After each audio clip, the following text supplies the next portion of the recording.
perkenalkan, nama saya Samuel Sitanggang dari kelas Kikorde 22 dengan NIM 6223210038. Di sini saya akan mempresentasikan presentasi bagian dari otot. Yang pertama adalah pendahuluan, yaitu latar belakang. Untuk mempelajari dan mengetahui perubahan yang terjadi pada tubuh, kita harus terlebih dahulu mengetahui struktur dan fungsi tiap alat dan susunan tubuh manusia yang sehat dalam kehidupan sehari-hari. Pengetahuan tentang anatomi dan fisiologi tubuh manusia merupakan dasar yang penting dalam melaksanakan asuhan keperawatan. Dengan mengetahui struktur dan fungsi tubuh manusia, seorang perawatan profesional dapat makin jelas menafsirkan perubahan yang terdapat pada alat tubuh tersebut. Anatomi tubuh manusia saling berhubungan antara bagian satu dengan yang lainnya. Struktur regional mempelajari letak geografis bagian tubuh dan setiap region atau daerahnya, misalnya lengan, tungkai, kepala, dan seterusnya. Rumusan masalah. Yang pertama adalah anatomi fisiologi otot. Yang kedua, apa-apa saja fungsi dari otot. Yang ketiga, bagaimana klasifikasi, kontraksi, serta tipe kerja dari masing-masing otot.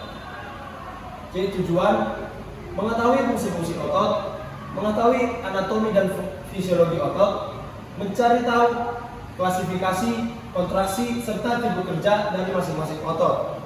Dan yang terakhir mengetahui kelainan-kelainan yang terdapat pada otot manusia.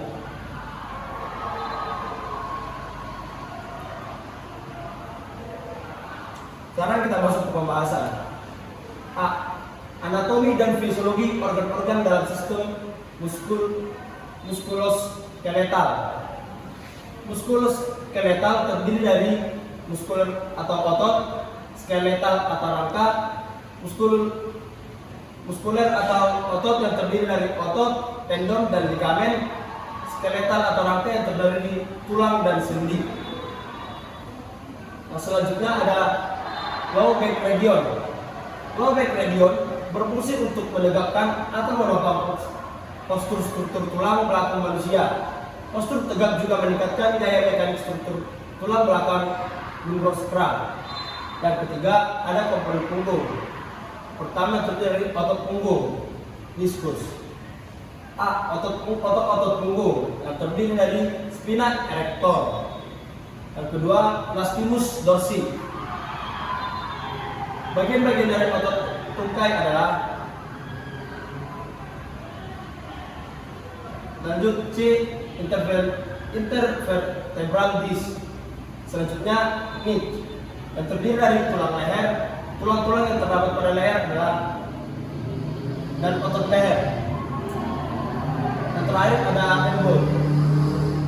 Siku adalah suatu titik yang sangat kompleks di mana terdapat 3 tulang yaitu humerus, radius, dan ulna.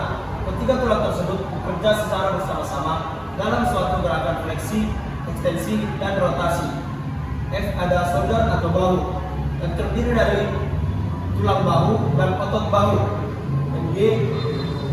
Musculoskeletal disorders maupun shoulders. Yang pertama itu low back region, yang kedua intervertebral disc, yang ketiga knee, yang keempat elbow, yang kelima shoulder. Penyakit lain yang berhubungan dengan muskuloskeletal adalah primary fibromyalgia. Penyebab penyakit ini tidak diketahui, ditandai dengan rasa lelah yang menyerang pada pagi hari dengan gejala lemas, kaku, dan bengkak pada jari. Yang seterusnya ada rheumatoid arthritis, penyakit rematik yang juga bisa menyerang tulang dan persendian. Kebanyakan terjadi pada wanita umur 30 sampai 50 tahun.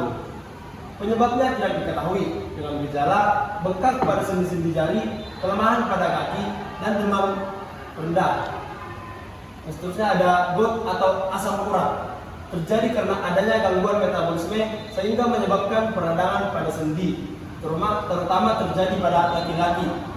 Dan seterusnya ada osteoporosis, penyakit kelainan pada tulang yang ditandai dengan menurunnya massa tulang, kerusakan tubuh, atau arsitektur tulang sehingga tulang mudah patah.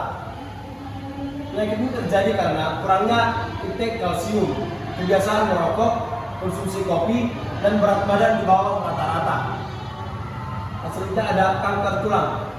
Kanker tulang sering menyerang anak kecil dan remaja. Penyebabnya tidak diketahui juga.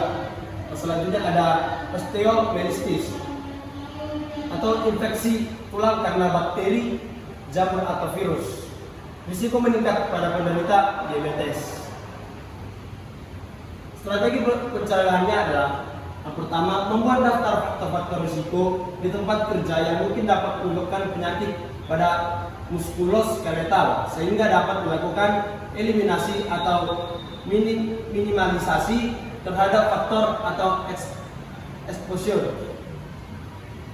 Selanjutnya, setiap pekerjaan harus diselidiki faktor risikonya apabila terdapat pekerja yang rentan atau mengalami masalah pada anggota tubuhnya.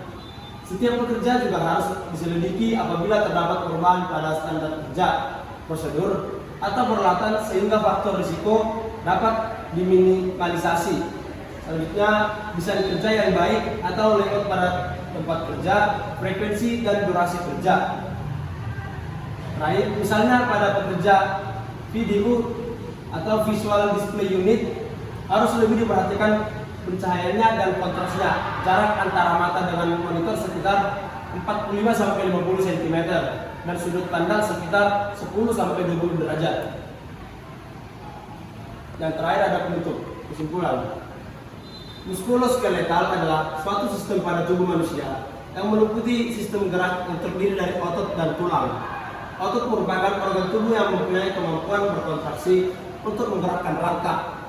Sistem rangka adalah bagian tubuh yang terdiri dari tulang, sendi, dan tulang rawan atau kartilago sebagai tempat menempelnya otot dan memungkinkan tubuh untuk mempertahankan sikap dan posisi. Selanjutnya ada otot merupakan alat gerak pasif dan memiliki karakteristik antara lain kontraktibilitas, ekstensibilitas, dan elastisitas. Berdasarkan perletakannya, otot terdiri atas origo dan insersi. Jenis-jenis otot antara lain yaitu otot lurik, otot polos, dan otot jantung.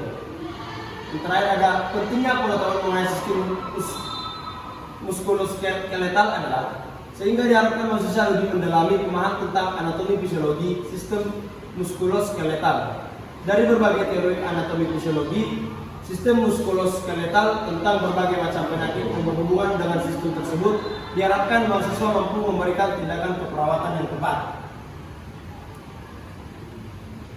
Demikian hasil presentasi yang dapat saya tampilkan. Jika ada kesalahan kata atau kelebihan kata, mohon dimaafkan. Sekian dan terima kasih.